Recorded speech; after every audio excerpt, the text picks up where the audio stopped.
Shalom Bachar, j'espère que vous allez bien, que le bon Dieu vous protège et vous donne la santé et la joie. Donc, vous allez trouver une série de cours de Torah, et ça va être la suite, sur le veau d'or que les Juifs ils ont fait. On va essayer de comprendre comment les Juifs, avec tous les miracles qu'ils ont vus, ils vont faire le veau d'or. Et c'est quoi les messages, qu'est-ce qu'on doit apprendre. Et ces cours de Torah, les Nishmat, notre ami Mordechai ben Freha Knaf wa Alav Shalom. Tout d'abord, on va commencer avec une belle histoire. On a besoin de se réjouir un peu avant qu'on commence à parler sur le veau d'or. Vous savez qu'il y avait une fois un jeune homme que malheureusement il avait une marque sur son visage et que une marque vraiment, elle le rendait moche. Et toutes les filles qui l'ont présenté, dès qu'on lui présente, la première chose que la fille voit, le visage, la marque, c'était moche. Donc le pauvre, il avait honte, il avait ras-le-bol d'aller à des présentations. Il savait, il y a des gens qui lui ont dit, pourquoi tu fais pas une opération esthétique? Elle dit, non, je peux pas, j'ai pas les moyens. On va te ramasser de l'argent pour faire une opération parce que vraiment, ton visage, il est moche. Et malheureusement, c'était... Donc, le pauvre, il s'est découragé. Un jour, il est parti chez Abraham Kanivsky, chez Lita. Il a demandé une bracha pour qu'il trouve un mazal. Il lui dit, tu sais quoi? Pourquoi tu racontes pas comment tu as eu cette marque-là? Tu racontes. Il dit, mais Rabbi, mais dès que la fille, elle me voit, elle me donne même pas le temps de commencer à parler. Dès qu'elle voit mon visage, elle écoute même pas ce que je dis. Elle voit que la marque. Alors, il lui a dit, lorsque tu vois qu'elle voit la marque, tu couvres la marque, comme ça elle te voit. Comme ça elle te voit. Et dis-lui, pourquoi tu as eu ça?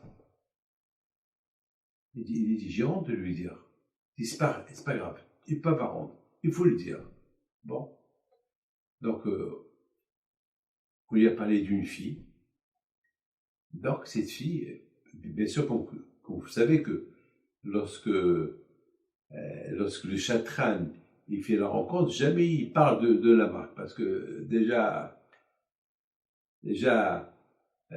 cette marque, il le rend moche. Alors, si on lui parle de la marque, bien sûr, elle ne va pas le rencontrer. Il arrive, il avait les mains sur le visage. À un moment donné, il lui dit, mais pourquoi tu as les mains sur le visage? C'est pas, dès qu'elle a enlevé ses mains, elle voit la marque. Ah, elle était choquée. Elle lui dit, attends. Je dois vous dire pourquoi je sais pas. Non, c'est pas peine, je veux pas savoir. Non, mais il faut que je vous dise. Et ça s'est passé il y a quelque temps, dans un magasin, et il y avait un voleur qui est rentré. Il voulait voler la caisse. Il avait un couteau dans les mains. Et il a pris une jeune fille, et il a dit au propriétaire, ou tu me donnes l'argent, ou je tue cette fille.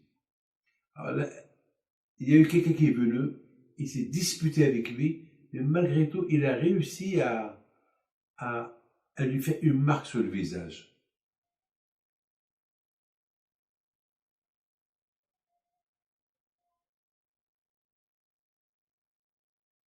Ah bon? Et il lui dit, tu peux me dire où ça s'est passé tout ça? Eh bien, ça s'est passé à tel et tel endroit. Cette marque que j'ai, ici que vous voyez, c'est la marque que ce monsieur-là, il m'a fait en voulant sauver la jeune fille. Et cette jeune fille, tu l'as vue un jour? Non, je ne l'ai jamais vue. J'ai fait une mitzvah, je l'ai sauvé la vie. Et moi, je n'étais pas un enfant. Il s'est passé que j'étais ce jour-là dans le magasin. Et voilà ce que j'ai eu. Vous vous rappelez quel magasin? Il lui dit le nom du magasin. Alors elle lui dit, vous me reconnaissez? Non, je ne vous connais pas. C'est la première fois que je fais le shidduch avec vous.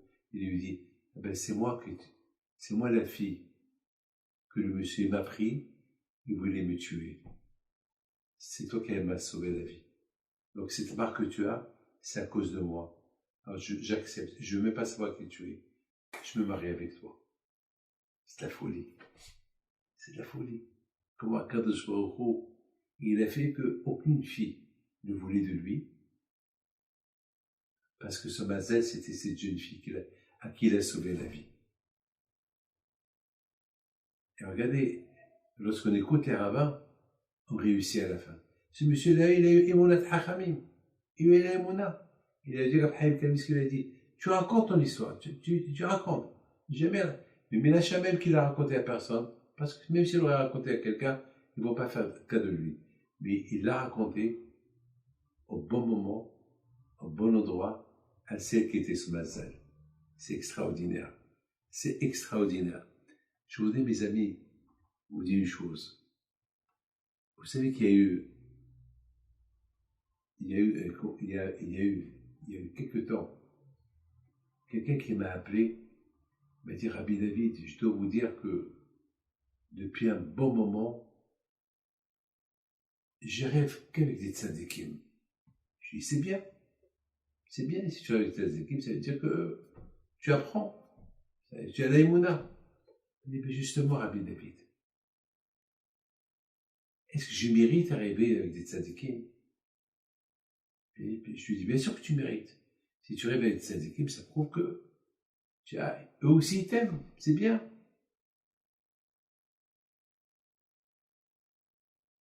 Et je vous donne la parole d'honneur. Depuis quelque temps, ce monsieur-là, il se renforce dans la Torah, avec des rêves des tzadikim.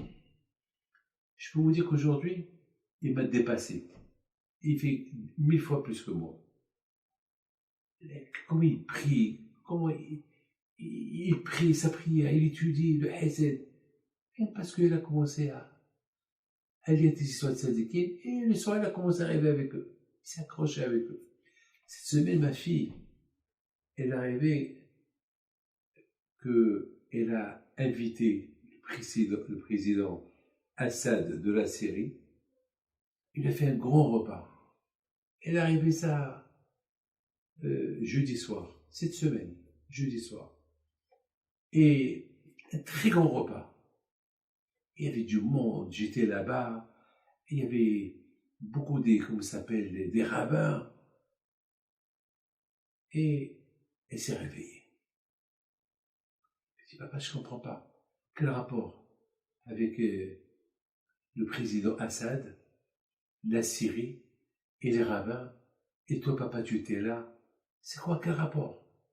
Et ma fille, merci beaucoup de ce rêve-là que tu as rêvé. Parce que tu m'as rappelé quelque chose. Tu me dis quoi? Parce que demain soir, c'est la Ilula de Rabbi Yoshua Pinto alav shalom, notre arrière-grand-père, qu'il est enterré en Syrie. J'ai complètement oublié. Ça Ilula, c'est Shabbat. Et toi, tu as rêvé ce rêve le jeudi soir. Merci, ma fille. Regardez, mes amis, comment les tzadikim, ils sont vivants. C'est la folie. Les tzadikim, ils sont vivants. Lorsqu'on oublie le jour de leur Ilula, alors il vient sous haute forme. Parce que, a priori, quel rapport le président Assad de Syrie avec Rabbi Yoshua Pinto? Ben, les tzadikim, c'est des rois. Les tzadikim, c'est le président. Que le bon Dieu protège et vous donne le bracha v'etzlah. Amen.